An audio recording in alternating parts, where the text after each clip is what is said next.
What if I told you that marriage as we know it may cease to exist in the next 50 years? Well, it's not as simple as that. The first recorded evidence of marital ceremonies date back to about 4,350 years ago in ancient Mesopotamia. During this time, marriage had very little to do with love or religion, but more so the conjointment of two people to establish a more organized family structure. Over the next several hundred and thousands of years, the institution of marriage rapidly evolved to how we see it now. A legally or formally recognized union of two people as partners in a personal relationship. Yet marriage was undoubtedly sanctioned to the wealthier and more privileged folk until the Catholic Church began to confine the sacrament of matrimony to aristocracy. As marriage rates have been declining over the past decade, divorce rates have been steadily increasing. It seems like people nowadays don't want to marry as much as their predecessors. So what about marriage has made younger generations in 21st century society deem marriage unsustainable or even unnecessary to their self-fulfilling lives?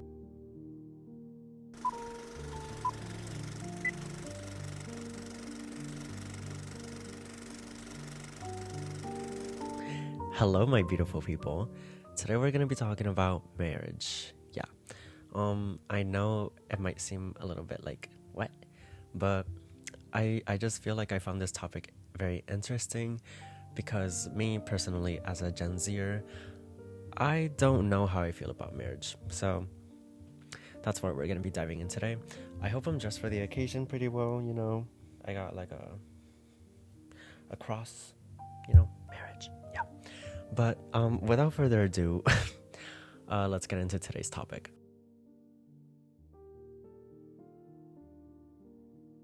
I would assume that the majority of my audience watching this video are in between ages of 15 to 25, the present age of Gen Zers in 2023. Now, suppose that today was your wedding day and you've spent months preparing for this moment. What would your wedding look like? Would it be in a cathedral perhaps, or in a beautiful resort somewhere in Naples, overlooking the beautiful landscape of Capri? How many guests would be at your wedding? 50, 100, 200? What about the food you're going to serve your guests? Or the beverages that will be available? What about the cake? How tall will it be? And will it be enough to serve every guest? The seating, how many tables will be at your reception? Is your reception big enough to host everyone? Will there be a dance floor? Will you hire a DJ, a bartender, a cook, a server, an officiator, a photographer, a videographer? Will you even have a wedding?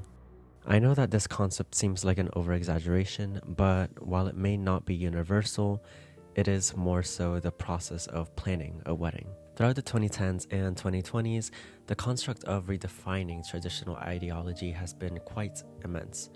With the emergence of social media apps, society has been continually exposed to different opinions and lifestyles daily. This can and has influenced the beliefs and values of audiences, but specifically younger audiences. The ways of the past seem insignificant now, as there was no TikTok or Instagram to document everyday life. We are only led to believe that traditional values back then only existed because of pre-established beliefs of our ancestors. But now there is no need to rely on their virtues. We now have the complete and unbothered access to view the ideals and philosophies of the whole world. This leads to an interwoven frenzy of new generations that exist vicariously through social media to start denying the ideas of previous generations and instead creating their own ideas. Isabella Mize, a communications director experienced with this matter, she notes that Gen Z doesn't want the church or their family or anyone else telling them what to do, or anyone else defining their monogamy. They want to define it themselves. And I think the core issue is that there is some form of self-defined integrity. They don't want to lie to each other. Young people today are more independent, have their own lives, have their own jobs, their own sense of self. They're not so hesitant to say, well, this is mine, this is yours. There's a difference between privacy and secrecy, I think, differently than there's ever been before. So due to this new profound lifestyle, Gen Z is exponentially more accepting and open-minded than previous generations. It shouldn't come as a surprise that this relatively new generation is more willing to separate from church and state, as open-mindedness is not that prevalent in either church or state. Yeah! Recently, there's been an emergence in the overall societal goal to reach the independence we all strive for and break away from the patriarchy. Take, for example, the new narrative of the girl boss persona and how women can form their self-identity instead of being handed it by social norms, which I'm all here for. Then there's also the kill all men narrative, which is not as forward-thinking as the girl boss persona, but slay, I guess. Get it? Because, like, kill all men, slay. Okay. Anyways, these two narratives clearly contradict each other and have a profound impact on TikTok. But are we actually using these phrases for the betterment of society? I guess you could say that the girl boss movement in a way is reforming women's perspective on the feminine and delicate stereotype and transforming it so they can see themselves as powerful and badass figures in society. Love to see it. But there is also the not pleasant view of the girl boss movement in which people are using it to put down others for not being girl boss enough. The term girl boss is categorized for women that are good at work, that stay in shape, that understand beauty, and that ditch the ideas of adapting to toxic masculinity. I think I talked about this topic in my video about fetishizing violence, but nonetheless, I think you can see how this connotation of the phrase can bring women down, specifically young women. With the overusage of the term, it can lead to women thinking they are not good enough and that they need to do more in order to become a girl boss.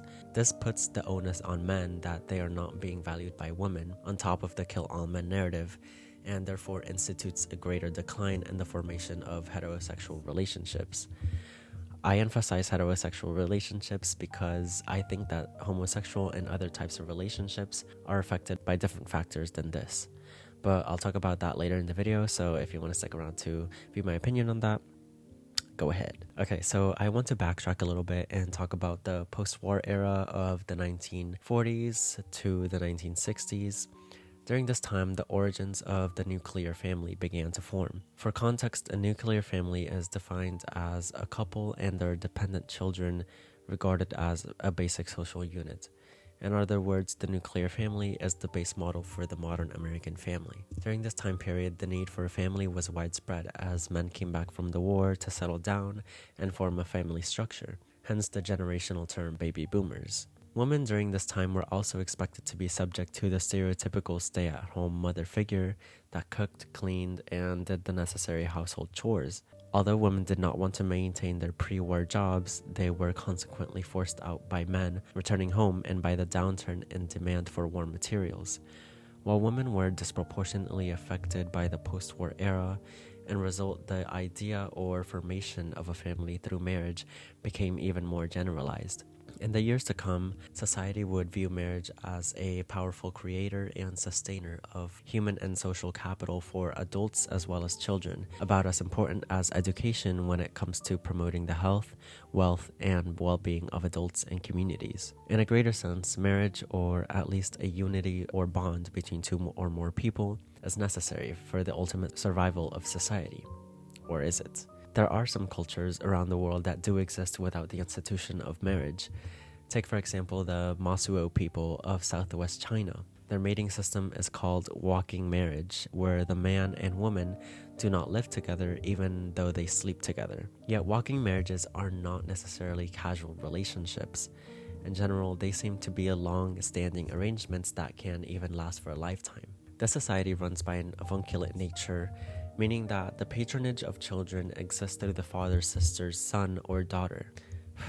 I know that's confusing, so let me try to simplify the concept by saying that although this type of society may never become popular, there is evidence that society can exist without marriage, just through different means than the traditional sense. While Western Gen Z ideals may never adapt to this type of culture, if marriage were to be eradicated, human nature would consequently form another type of union that would not necessarily be marriage, but that would align with its meaning. In previous generations, the want and strive for education was not as prominent as it is now. This is mainly due to the lack of technology and inclusiveness, as I mentioned previously. In an article by Pearson Accelerated Pathways, they state that, according to the Pew Research Center, Gen Z is the least likely to drop out of high school and most likely to go to college, compared to older generations. As learners, Gen Z prefer interactive experience over traditional passive learning environments. Along with the rise in collegiate studies among this generation, a correlation to feelings of anxiety and depression are also prevalent. The majority of previous generations never had to worry about, let's say, financial security or academic standings, as the workforce employment wasn't as demanding as it is now. Nowadays, the younger population is left to achieve a higher quality of life through education, so while there might not be an exponential rise in educational demand, resources to reach that demand are becoming more and more obsolete. I mean, we can't even afford houses because the real estate market is capped. Therefore, we reside to renting. We can't get past undergraduate degrees because once we graduate, FAFSA and other financial supplements stop funding us. We can't afford to leave our day jobs because our environment and economy is very easily susceptible to change. So if we can't do any of this, how are we expected to marry and settle down by at least the age of 30 when we're bound to have at least $50,000 in student loan debt? It almost seems like an impossible goal to achieve, which leads into my next point about the resurgence of casual and unserious relationships becoming the norm. So I'm pretty sure we've all heard of dating apps like Tinder, Hinge, and Bumble. And we all know how their goal is to stimulate relationships. But is that really what's going on? I mean, in the millennial generation, these apps were more geared for serious romantic relationships. But now it only seems like the only goal we can achieve from these apps is merely a hookup. But how did we get here? And what happened within the span of 5 years? I want to start by defining hookup culture as a societal system that accepts casual sex as a featured component, instead of the general normative exclusive sex with one partner. In a study conducted by California State University of San Marcos, they state that there are 6 motivations for using dating apps. They are love, casual sex, ease of communication, self-worth validation, thrill of excitement, and trendiness. The study found that in terms of demographic information, casual sex was significantly associated with gender, and that dating app use was significantly associated with casual sex motivations, but not significantly associated with love motivations. I'm aware that there's probably numerous studies that either align or disprove the point I'm trying to make, but I think you know what I'm trying to get at. It just seems like no one nowadays wants to accept the idea of marriage, mostly because the independence we seek and economic insecurity. But as I said, marriage isn't the end-all be-all. Society will eventually adapt to whatever comes our way. I want to end off this video with a clip of one of my video essayist colleagues, Adrienne Pintar, which I think she sums up this topic pretty well. I wanted to speak about online dating. Older generations like Gen X and certainly older millennials did have online dating when it first came on the scene, and it was very marriage focused, it seemed. Like places like Match or even OkCupid, it felt like it was for serious relationships. Or even like Facebook felt like it often led to serious relationships and people meeting on Facebook and getting married. Online dating now is so much more about casual dating, meeting someone on Tinder once and only once. Even like Bumble, which feels a little bit more serious, you're still swiping. It feels lighthearted, it feels playful. It doesn't feel like I'm looking for a candidate to marry. Round of applause for Adrienne. I'll link her channel below if you wish to check her out. So what have we learned today?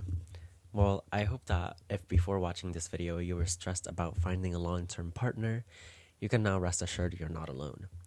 I think that we're all trying to find lifelong partners, but social standards are kind of prohibiting us from doing so at the moment. But besides that, if you made it this far into the video, thank you so much for watching, and if you enjoyed this type of content, please consider liking and subscribing so I can keep making videos like this. But with all that being said, I hope you have an amazing day, and I'll see you in my next video. Bye.